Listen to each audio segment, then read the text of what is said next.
Je vais ajouter ici les raisins secs au mélange avec les pommes. Ici j'ai 4 pommes, j'ajoute une cuillère à soupe de cannelle en poudre qui apportera un arôme délicieux. J'ajoute aussi une tasse de raisins secs qui donneront une touche sucrée spéciale. J'ai déjà bien mélangé toutes les pommes avec la cannelle et les raisins secs.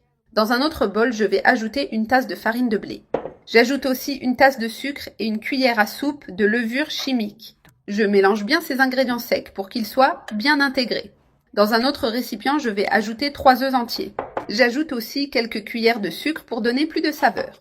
Je bats bien le tout jusqu'à obtenir un mélange clair et homogène. Maintenant, je vais placer les pommes déjà assaisonnées dans un moule en les répartissant bien. Je vais étaler les pommes de manière uniforme sur toute la base du moule pour qu'elles soient bien nivelées et que le résultat final soit plus joli.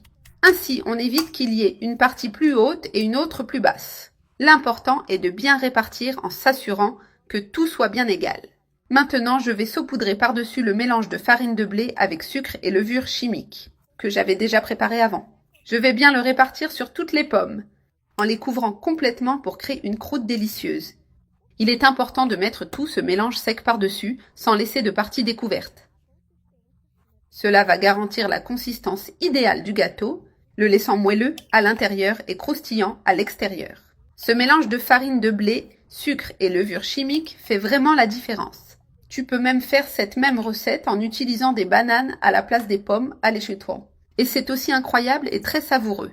Maintenant que j'ai bien réparti tout le mélange sec, je vais ajouter 120 g de beurre fondu avec précaution. Je vais le verser par-dessus en le répartissant de manière uniforme. Ne t'inquiète pas si le beurre glisse entre les pommes. C'est justement l'effet que nous recherchons pour ce gâteau. Je vais aussi ajouter par-dessus les œufs battus. Maintenant, je mets au four préchauffé à 180 degrés Celsius pendant environ 40 minutes. Mon gâteau aux pommes est déjà prêt avec la surface bien dorée et croustillante. Je mets le moule sur un verre car il a un fond amovible. Et ainsi je peux le démouler facilement. Je retire avec précaution l'anneau du moule et je mets le gâteau sur une assiette pour servir. Il reste comme ça avec une fine couche croustillante sur le dessus. Maintenant, je coupe une portion pour montrer comment c'est à l'intérieur. Regarde le croustillant qui s'est formé sur le dessus grâce au beurre. Et aussi aux œufs battus que nous avons ajoutés par-dessus. Je coupe un autre morceau pour que tu puisses mieux voir l'intérieur.